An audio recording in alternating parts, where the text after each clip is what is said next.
Okay, so I guess you pulled out two strings there. You did associate the system of ideas with liberal progressivism, let's say starting in the early 20th century. But then you were also stressing the more emotional side of it. Let's call it the compassionate side. So I want to ask you, and you talked about it as bottom-up and emotion-driven. So it seems to me that there's the analysis of the woke phenomena has revealed a number of potentially fundamental causal elements. You pointed to liberal progressivism and compassion and the role of emotion, let's say.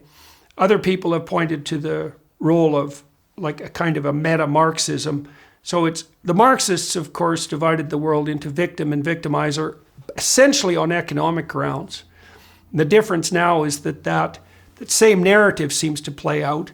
There are victims and there are victimizers, but there is a number of dimensions along which that axis of inequality can reveal itself. And you talked about race, gender, and sexuality. There's other axes as well, but those are likely the primary ones.